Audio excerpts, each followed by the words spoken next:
If you want to turn off automatic app updates on your iPhone, don't worry, I've got you covered. Disabling automatic updates can give you more control over when and how your apps are updated.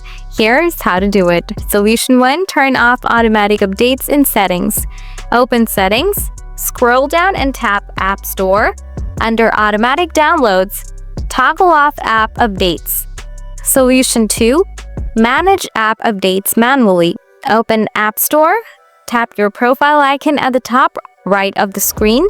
Tap Updates to view and manage available app updates manually.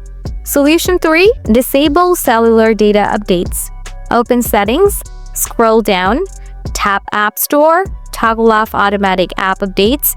If you want to prevent updates over cellular data, also tap App Downloads. Select Always Ask. By following these steps, you can turn off automatic app updates on your iPhone and manage updates manually. If this guide helped, let me know in the comments below.